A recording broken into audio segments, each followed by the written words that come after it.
Olá, meu nome é Marcelo Amorim. Mais uma vez estamos juntos para mais uma aula do curso de Teologia Fácil. E nessa aula de hoje nós iremos falar sobre o pressuposto racional. O pressuposto racional, ele tem a ver com a lógica. A lógica trata dos métodos do pensamento válido. Ela revela como se auferem conclusões apropriadas a partir de premissas. Ela é um pré-requisito para todo pensar, inclusive todo pensar teológico. A lógica é um instrumento tão imprescindível que até mesmo quem a nega não consegue deixar de utilizá-la, pois ela é parte integrante da estrutura do próprio universo racional. Existem 3 leis fundamentais de todo pensamento racional.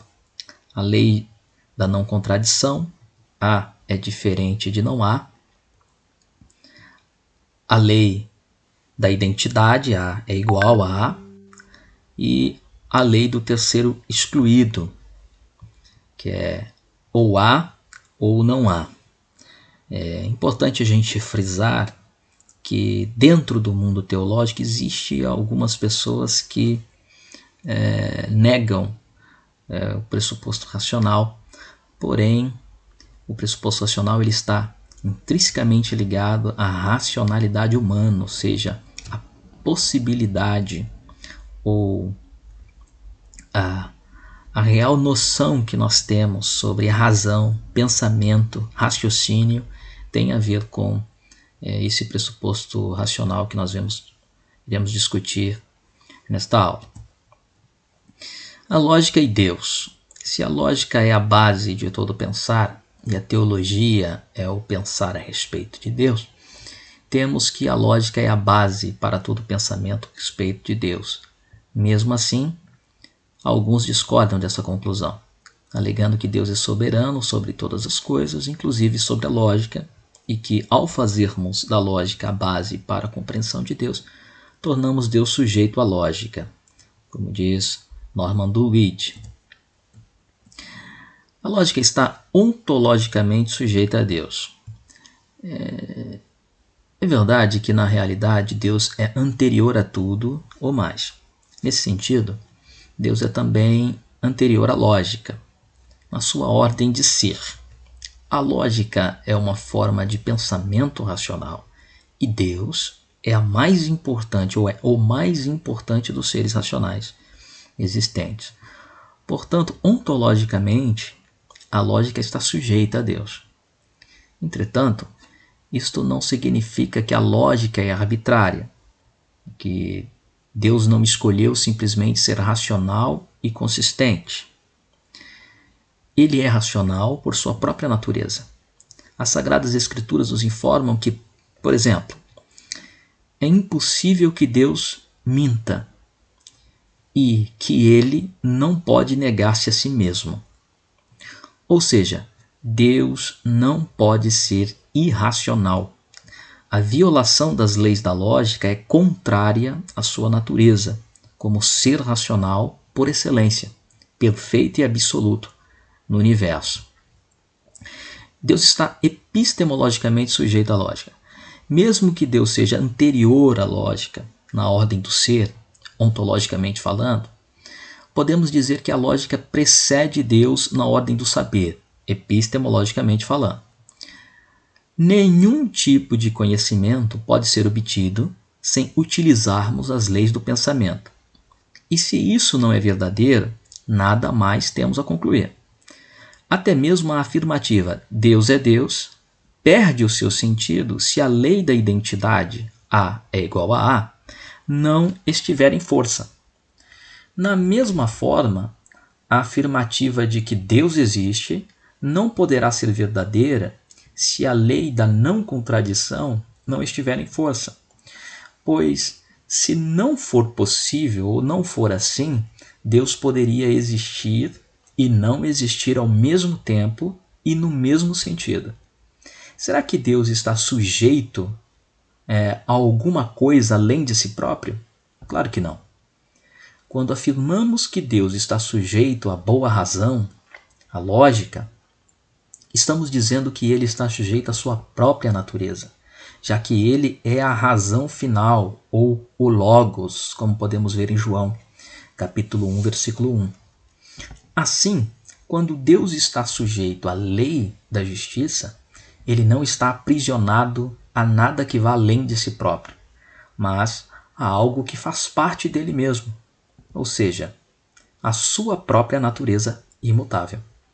Tecnicamente falando, na teologia, não é Deus quem está sujeito à lógica. São as nossas afirmações a seu respeito que estão sujeitas a ela. A teologia sistemática se apresenta como uma série de declarações a respeito de Deus que, se são verdadeiras, nos transmitem informações a seu respeito. Nenhuma afirmação acerca de Deus pode fazer sentido, isso para não entrar no mérito da sua veracidade, se não estiver de acordo com as leis irrevogáveis do raciocínio, e eu diria do raciocínio lógico. Racionalidade ou racionalismo.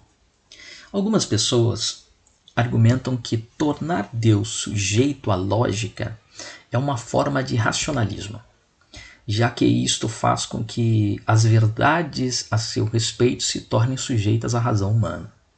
Entretanto, existe uma diferença pontual entre o uso do bom raciocínio, o qual é recomendado pela Bíblia como forma de descobrir a verdade, conforme podemos ver nos textos supracitados, e o uso do racionalismo para determinar a verdade, o que a Bíblia não recomenda. Então aqui nós paramos e eu peço para que você leia esses textos bíblicos acima citados para que continuemos então na nossa argumentação. O bom raciocínio não sujeita Deus a mentes infinitas, mas antes sujeita as nossas mentes finitas à sua mente infinita. Pare e leia esses textos da carta do apóstolo Paulo aos Coríntios. Além disso, como fomos criados à imagem de um Deus infinitamente inteligente, a imitação de sua racionalidade não é uma forma de racionalismo, mas antes uma forma de expressar o nosso amor para com ele, com toda a nossa mente envolvida nisso, tal qual Jesus nos ordenou, né?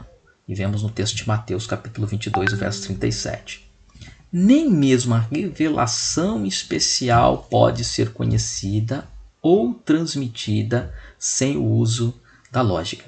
Não conseguiríamos distinguir entre uma revelação que vem de Deus e uma que não vem sem fazer uso da lei da não contradição. Também não seríamos capazes de determinar quais livros, dentre os tantos que se alegam ser divinos, que são realmente a palavra de Deus. Por exemplo, a Bíblia, o Alcorão, o Livro dos Mormons, sem fazer uso da nossa razão para examinar as evidências. Por fim, observe que a razão é uma forma de descobrir a verdade, ao passo que o racionalismo é uma tentativa de determinar a verdade. A teologia cristã se enquadra na primeira categoria.